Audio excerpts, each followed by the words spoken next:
안녕하십니까.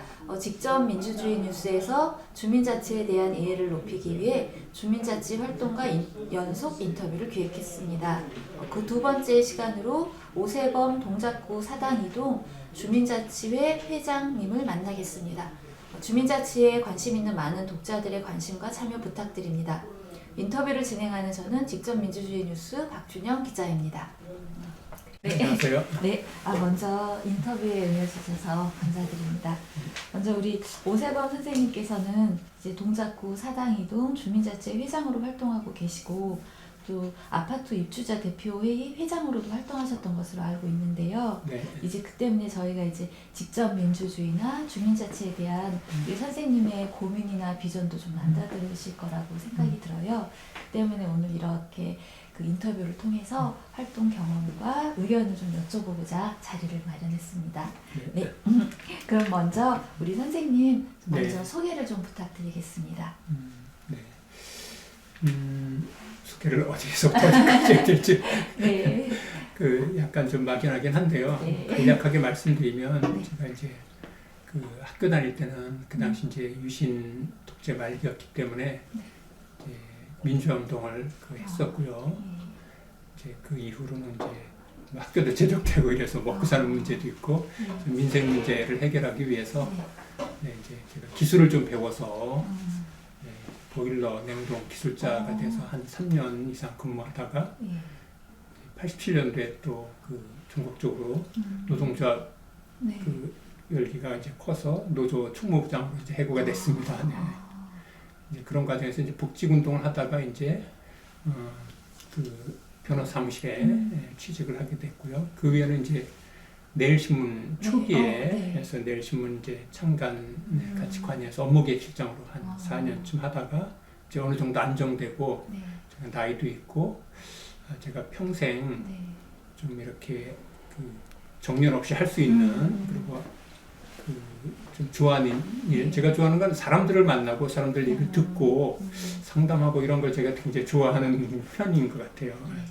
그래서 뒤늦게 이제 사법시험에 도전을 했는데 생각보다 또 5년 걸릴 줄 알았는데 15년이 걸려서 제가 이제 57세 그래서 이제 그 당시 언론에 이제 뭐 최고의 합격으로 됐고 사법연수원 2년을 마치고 제가 2014년에 이제 처음으로 변호사를 하게 됐는데 그때 바로 이 4.16 세월호 참사가 나온 거예요. 그래서 정말 굉장히 충격을 받았고 너무 그 학생들은 말할 것도 없고 그 유가족들이 너무 안 됐고 그래서 일단 제가 그 가족협회 가서 제가 할 수 있는 게 이제 어쨌든 법률 상담 이런 거니까 이야기를 좀 듣고 제가 아는 범위 내에서는 좀 도움을 드려야겠다라고 생각해서 그때 내려갔던 것이 그게 계기가 돼서 그게 세월호만의 문제가 아니라 우리 사회에서 그 생명에 대한 경시 이제 돈 중심에서 사람 중심으로 바꿔야 된다 그래가지고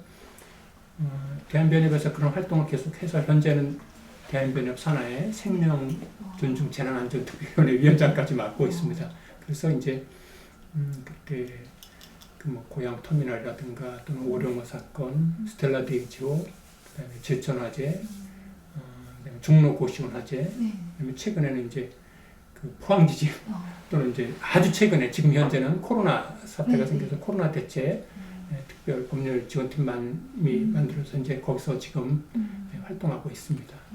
요게 이제 변호사로서 활동이고 얘기가 길어졌는데 그 와중에 우리가 어떤 문제가 생기면 그걸 대응하는데 항상 이렇게 좀 급급해 왔는데 결국 이 모든 문제는 국민들 또는 주민들이 그 주인이 돼서 이 문제를 해결하는 과정에서 그런 문제도 예방하고 극복할 수 있지 않을까라고 해서 우리 사는 곳에서부터 내가 사는 곳에서부터 주민들과 함께 우리 문제를 같이 민주적으로 풀어가는 것이 결국은 이제 그 주민자치이고 또 국민주권주의고 생활의 민주주의 아닌가 또는 풀뿌리 민주주의 아닐까 이런 생각이 들어서 이제 일단 저가 살고 있는 아파트부터 시작해서 아파트 동대표를 하기 시작했고 감사를 2년 했었고 또 회장도 이제 2년 가까이 했고요.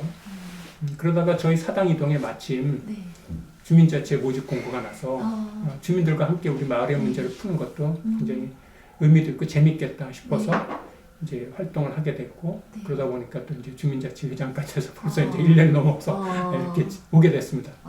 네. 엄청 바쁘신 하루하루를 아, 보내시겠어요. 네. 근데 사실 이렇게 풀뿌리 민주주의가 좀 이제 주요한 질문은 아니긴 한데 네. 중요하다 하더라도 실제로 뛰어들긴 쉽지 않잖아요. 다들 네. 자기 생업이 있고 네. 뭐 여러 이유로 있는데 실제로 어떻게 아파트 동주민자치 그러니까 아파트 입주자 대표소위에 하고 주민자치 가셔서 출마를 하신 거예요? 아니면 네. 어떻게 어떤 과정을 거치셔서 대표로? 제가 이제 변호사를 하다 보니까 입주자 아파트 문제 소송을 하게 됐어요. 근데 제가 생각할 때 아니 아파트 그 뭐 회장이나 동대표들이 무슨 뭐 이게 그 보수가 나오는 것도 아니고 무슨 큰 명예가 있는 것도 아니고 다 봉사하려고 오는 사람들인데 왜 소송까지 하지? 그래서 저는 그 오면 항상 이렇게 조정이나 협의를 좀 하려고 했는데 그러다 보니까 저희 아파트도 소송을 하고 있더라고요. 그래서 적어도 제가 살고 있는 아파트에서는 그 소송을 하면 안 되겠다. 왜냐면 그 돈은 결국은 우리 입주민들의 돈으로 나가는 거거든요. 소송 비용도 그렇고 뭐 이기든 지든.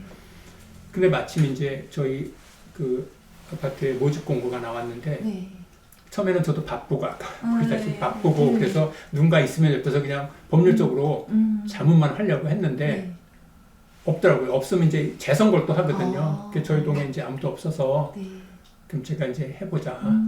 그래서 그러고 그렇게 하게 됐습니다. 그래서 감사를 2년 했고 그다음에 또 이제 회장을 이제 2년 가까이 하게 됐고 그렇습니다. 네. 그러면 이제 이러한 지금 현재 주민자치 이제 위원이자 또 회장으로 활동하고 계시는데 실제 이제 지금 우리 주민자치회의 현 주소, 이제 동작구 사당 이동이 되겠죠. 현 주소가 좀 어떨지 좀 먼저 말씀을 좀 부탁을 드리고요. 앞으로 이게 개선해야 될 거, 계속 아니면 계속 잘 꾸려나가야 될 게 뭐라고 생각하시는지 그것도 같이 좀 말씀을 해주시면 좋겠습니다. 네. 그 사당 이동은 약간 특이하게요. 주민자치회를 작년 이제 2019년 3월부터 했는데 그 전에 2년간 마을기획단이라는 게 있었어요. 마을기획단 활동. 근데 이제 보면 서울시에서 여러 가지 마을 공동체 활동을 하는데 그 아주 운이 좋게도 그 당시 동장님이 동작구에서 그러니까 서울시에서 3개구로 제가 기억하고 있는 3개구를 시범으로 해서 그 중에 또 각 구마다 3개 동을 마을기획단 한번 해본 거로 알고 있는데 아주 정말 운 좋게도 저희 그 당시 동장님 걸 받으셨어요. 오늘 퇴근하고 오다 보니까 그 저희가 이제 그 동사무소 바로 옆에 그 저희 아파트가 있는데 플래카드가 크게 붙었더라고요. 남녀노소 100명 모집합니다. 마을기획단. 그리고 모여서 우리 마을의 문제를 같이 논의하고 해결해 봅시다. 너무 그 문구가 쏙 드는 거예요. 그래서 우리 마을의 문제를 우리 스스로 해결하고 남녀노소 누구나 100명 모집한다고. 그래서 이제 거기 이제 지원을 하게 됐고 그래서 2년 동안 거기 분과별로 한 6개 분과를 만들었던 것 같아요. 저는 이제 문화분과에 있었는데 그래서 분과 활동을 했는데 거기서 정말 마을에 좋은 분들이 굉장히 많이 만난 거예요. 그 아주 자발적이고 열기도 높고 그다음에 좀 기본적으로 공동체 의식이 있고 헌신적이고 물론 이제 100명이 모여서 했지만 나중에 한 2년 지나서 한 3, 40명 정도 남았는데 그 굉장히 좋은 사람들이 아주 많았어요. 그러다가 그게 그 다음에 그 전까지는 이제 2가지가 있었죠. 주민자치위원회라는 게 그건 이제 우리 법에 의해서 전국에 각 동마다 있는 거고요. 이제 마을기획단은 우연히 우리 마을에서만 받았는데 2019년 작년 3월 달에 이제 앞으로 주민자치가 없어지면서 이걸 주민자치로 바뀌게 되거든요. 그래서 이제 저희 같은 경우는 그걸 미리 알았기 때문에 주민자치위원회에서 한 3사람 정도를 마을기획단으로 파견하고 마을기획단에서 3사람 정도를 주민자치위원회 해서 서로 간에 왜냐면 1년 지나면 다 이게 없어지기 때문에 좀 문화적 차이 이런 것이 좀 줄이자. 그래서 이제 그런 파견에서 저하고 다른 2분이 1년 동안 주민자치위원회도 같이 간 거예요. 그리고 주민자치위원회에서 열심히 했었던 3분이 마을기획단도 오셨고 그래서 보통 마을기획단을 하는 지금도 이제 많이 있습니다만 주민자치위원회하고 약간의 그런 그 저게 뭐지? 주민자치위원회가 또 하는데 저건 또 뭐지? 이렇게 서로 그 생소함에서 오는 그 이제 그뭐 견해 차이 뭐 이런 게 있을 수 있는데 저희는 그런 걸 많이 줄일 수 있었죠. 완충의 네, 완충 역할을 했던 겁니다. 그래서 지나놓고 보니까 참 잘했다 싶고 그다음에 작년 그 3월 1일 날은 3월 달에는 이제 주민자치회로 바뀌면서 네. 그거는 이제 법과 제도에 의해서 바뀌고 네, 그런 이제 물론 경선까지 이제 이루어졌습니다. 아, 네. 그럼 경선이 이루어졌다는 건 그만큼 주민자치 운동에 대한 주민들의 관심도나 참여도가 높다는 의미가 될 수도 있겠네요. 네. 아, 그래서 제가 네. 입자 대표 회의도 그렇고 이 주민자치회의도 그렇고 네. 이 선거라는 게 참 중요하구나. 보통 때는 다 그냥 뭐 다 좋은 뭐 형님 좋고 아우 좋고 뭐 이런 관계에다가 선거 때가 되면 그 사람들이 갖고 있던 잠재적인 어떤 그 공동체 의식 또는 개인적인 의식들이 이렇게 표출되는 것 같아요. 그래서 잘못하면 후유증이 나올 수도 있고 근데 문제는 후유증을 잘 극복하는 게 그 다음 활동하는 데 있어서 굉장히 중요하다. 그래서 이제 후유증이 없으면 좋겠지만 네. 선거라는 게 후유증이 있을 수밖에 없구나. 네. 근데 이제 그 후유증이라는 건 사실 뭐 잘잘못이 아니라 그동안 생각의 차이가 잠재돼 있다가 선거를 통해서 네. 탁 표현되는 거고 그때 비로소 각 사람들이 갖고 있는 차이들이 다 나타나는 것 같아요. 그거는 근데 동시에 구성원들의 생각의 차이일 수 있고 또는 뭐 친소 관계의 차이일 수도 있고 네. 또는 뭐 어떤 열망의 차이일 수도 있고 근데 이제 그게 드러났기 때문에 그걸 잘 모아가는 것 그리고 거꾸로 그런 동시에 열정이라고도 생각이 들어요. 그걸 잘 모아가면 그게 어떤 주민자치 또는 입자 대표에서 네. 그 에너지가 될 수도 있겠다. 예. 그래서 선거 후유증은 겁내지 말고 네. 그건 어떻게 보면 필연적이다. 중요한 건 그 후유증에서 나타난 다양한 생각, 다양한 열망을 모아가는 것이 네. 어떤 이 주민자치의 그 다음에 활동하는 데서 굉장히 큰 힘이 될 것이다. 이제 이런 이제 네. 생각을 하게 됐고 실제로 이제 그렇게 해 오고 어. 있는 것 같습니다. 아, 그러시면 실제 이제 당선이 되시고 나서 활동하시면서 좀 더 각오도 좀 남다르셨고 네. 이런 활동도 좀 더 남다르셨을 것 같은데 실제 좀 어떻게 그 활동을 하시면서 지금 기억에 남는 성과라면 성과, 긍정적인 면 혹은 네. 또 반대로 이건 내가 아니면 우리 주민자치회가 좀 극복해 나가야 되는 과제다 이런 것들로 좀 정리되시는 게 좀 있으신가요? 네. 네. 우선 성과라고 하면 네. 그동안 이제 마을개혁단 할 때는 사실 분과별 활동이었어요. 전체 모이는 게 별로 없었어요. 자기 분과만 하면 돼. 문화분과. 저는 문화분과였으니까 문화활동만 열심히 하면 되고 교육분과는 그쪽만 하면 되고 했는데 주민자치회는 이게 저희도 물론 7개 분과가 있어요. 7개 분과가 있지만 단순히 분과활동으로 끝나는 게 아니라 이게 이제 거의 매주 회의가, 그러니까 정기 회의가 한 달에 한 번씩 있고요. 모든 위원은 분과를 하나씩 이상 꼭 들게 돼 있어요. 그러니까 저희 이제 뭐 회장단 같은 경우는 매주 사무국 회의가 있고 정기 회의가 있고 임원 회의가 있고 민간협력 회의가 있고 그래서 일단 매주 회의가 있고요. 두 번째는 이제 분과 활동을 하는데 네. 분과 활동에 꼭 하나 이상은 참여하게 돼 있거든요. 저는 이제 물론 이제 2개 분과를 갖고 있는데 그래도 다른 분과도 이제 회장이기 때문에 가끔 보게 되거든요. 그러다 보니까 이제 굉장히 바쁘고 그러긴 하지만 그 분과에서 활동하는 사람들의 어떤 그 열망이라든가 그런 그 재능, 네. 그 헌신, 네. 또는 재미 이런 걸 많이 보게 돼요. 그래서 항상 가면 막 살아있고 네. 그런 어떤 생기가 이렇게 뿜뿜 쏟는다 그럴까요? 네. 그런 것이 이렇게 활력을 주는 것 같고요.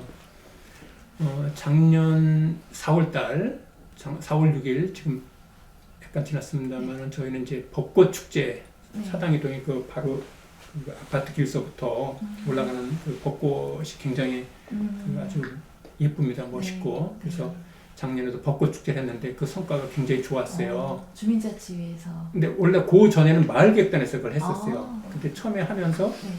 했는데 그때 생각보다 많은 분들이 참여해서 그 이제 그런 기대가 있는 거예요. 그래서 사실 저희가 작년 3월달에 그러니까 그 임원이 구성됐고 4월 6일 날까지는 시간이 굉장히 급해서 하기가 어려울 수 있었는데 많은 사람들이 그 전에 그 좋았던 추억 때문에 하자고 하고 그래서 좀 급히 해봤습니다. 했는데 굉장히 많은 사람들이 아. 그 헌신적으로 참여해주고 해서 굉장히 잘 됐습니다. 그리고 마을 축제 비슷하게 했던 것이죠. 그리고 비록 주민자치회에 직접 참여하지는 않더라도 주민들이 그냥 이렇게 같이 어울려주면서 그거를 준비했던 사람들은 그걸 또 보는 기쁨. 그래서 굉장히들 좋아했고요. 그 이후로도 7개 분과가 다양하게 활동을 했습니다. 그 이제 제일 인상적이었던 건 지난해 그 연말에 송년회를 저희가 했는데 각 분과마다 뭐 1년 활동을 뭐 송년회라기보다 이제 그 정책 그 1년 동안 했던 그 활동 공유회죠. 그거를 이제 표현하기도 하면서 여러 가지 그 뭐랄까 춤과 어쨌든 노래자랑 뭐 이런 것도 했는데 네. 그 주민센터에서 했거든요. 근데 저는 처음으로 이렇게 많은 사람들이 그때 한 80명 이상 모였던 것 같은데 이렇게 많은 사람들이 술을 안 먹고도 이렇게 재밌게 놀 수 술을 안 있구나. 먹고도. 네. 아, 아마 저뿐만 아니라 그 많은 사람들이 네. 굉장히 서로 그런 부분에 대해서 이렇게 감동을 받지 않았나 싶어요. 그래서 굉장히 이제 뭔가 우리 주민자치는 굉장히 재밌다. 올해도 막 열심히 하려고 했는데 사실 코로나 사태 때문에 지금 이제 못 하고 있는 거예요. 굉장히 이 벚꽃 축제도 다 네. 올해는 취소가 됐고요. 그래서 지금 현재는 이제 일부는 뭐 그 코로나 방역 저희가 이제 이렇게 하고 있고요. 일단 모임을 못 하니까 이제 주민자치에 관한 책들을 저희가 작년에 한 20권 정도 샀어요. 그래서 일단 책을 빌려보면서 활동을 못 할 때는 우리가 책이라도 읽자. 그래서 도대체 주민자치회 다른 동에서는 어떻게 하고 있는지, 주민자치가 뭔지, 그냥 지금은 좋아서 그냥 모였는데 어쨌든 이런 걸 좀 알아보고 그 나중에 이렇게 끝나면은 우리 이제 주경야독 뭐 같이 그래서 주민자치의 경험을 이야기하는 독서촌에 뭐 이런 거 한번 해보자 이런 얘기도 있고요. 이런 것이 굉장히 성과고 굉장히 재밌는 것이고요. 아까 문제점을 말씀. 뭐 문제점까지는 네. 아니고요. 뭐 네. 좀 개선해야 되는 점 이런 네, 것들이 있으시다면.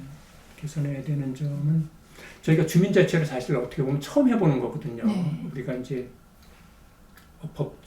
법적으로는 이제 지방자치법이 이제 재헌헌법 이후로도 쭉 있었다가 이제 그만뒀다가 여러 가지 우여곡절 있잖아요. 지금도 이제 지방자치법이 만들어져서 지금 30년 동안인가 한 번도 개정이 안 된 거로 있는데 주민자치는 사실 거기 없어요. 지방자치는 이제 학술적으로는 단체자치냐 주민자치냐 이런 이제 그 논란인데 우리는 주로 단체자치죠. 그래서 단체장과 그 지방자치 단체장과 의원들만 뽑고 그걸로 끝나는 걸로 되어 있는데 그럼 주민들은 뭐냐? 국회의원만 뽑고 끝나는 대통령 국회의원 뽑고 끝나는 데서 지방자치장하고 의원만 보고 끝나는 거냐? 그게 아니다. 주민들이 직접 내 마을의 문제를 직접 찾아서 나서서 같이 그 토론하고 해결하는 이제 이런 열방들이 많이 있고요. 그래서 주민자치회라는 게 이제 점차 그 많이 일반화되고 있는데 그 법적 근거가 지방자치분권 및 지방행정체계하는 특별법, 그러니까 지방자치법에 있는 게 아니라 특별법에 29조부터 27조부터 29조까지 있는데 거기다 사실 둘 수 있다 이렇게 돼 있어요. 그래서 어느 동은 또는 어느 군은 두고 그게 지방 그 단체장의 그 뭐랄까 그 가치관에 따라 좀 달라져요. 그냥 안 하는 데도 있고 안 해도 관계 없어요. 유효비 아니에요. 둘 수 있다. 그래서 지금 제가 알기로는 서울시는 굉장히 적극적으로 하고 있는 걸로 알고 있고 지방에도 뭐 수원시라든가 뭐 당진시 뭐 이런 데서 굉장히 그 또 지방에서도 적극적으로 하는 데가 있는 데가 있는데 둘 수 있다 이렇게 돼 있기 때문에 이런 부분들이 아마 이제 둔다 이렇게 바뀌기만 해도 굉장히 많이 그 개선되지 않을까 싶습니다. 네. 방금 이제 법제도적인 문제를 말씀해 네. 주셔서 같이 연결을 해서 네. 이제 워낙에 이제 직업도 변호사이시다 보니까 주민자치에 대한 법적 문제에 대해 고민을 많이 하셨을 것 같아요. 네. 그래서 할 이야기가 또 워낙 많으실 것 같긴 한데 네. 진짜 주민자치가 일상에 뿌리내리기 위해서 시급히 개선돼야 될 법 제도적 문제가 있다면 좀 한 가지, 두 가지 정도만 콕 집어서 좀 말씀해 주실 수 있으실까요?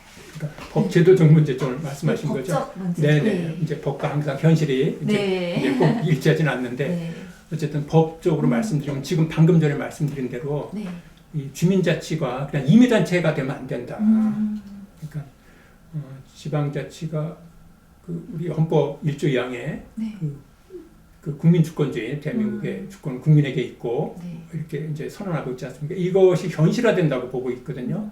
그러면 이것을 둘 수 있다 그래서 지방자치단체장에 뭐 따라서 뭐 둘 수도 있고 안 둘 수도 있다가 아니라 그거를 둔다고 이렇게 그거 하나만 개정해도 네.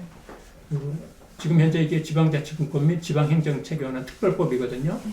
특별법이 아니라 아예 지방자치법에 딱 그냥 두면 뭐 물론 여기도 어디든 둬도 마찬가지입니다. 근데 특별법이라는 건 이제 어떤 시기가 지나면 또 없어질 수도 있거든요. 네. 예, 근데 어쨌든 지방 주민자치회를 둘 수 있다 해서 주민자치를 둔다로만 바뀌어도 엄청난 제가 볼 때는 그 이제 의무 조항이 되니까요. 그런 그 법적 제도적 개선이 굉장히 크게 바뀌지 않을까 싶습니다. 그게 제일 중요하다고 생각합니다. 문구 하나만 바꿔도 큰 변화가. 그럼요. 네. 그러면 자치단체장은 꼭 해야 하는 일이 되는. 그렇죠. 거죠. 법에 둔다 이렇게 돼 있기 때문에 음. 거기에 이제 맞춰서 물론 이제 시행 규칙이 있습니다만 어쨌든 둔다 되면 이제 의무 사항이 되니까요. 아. 따라야 됩니다.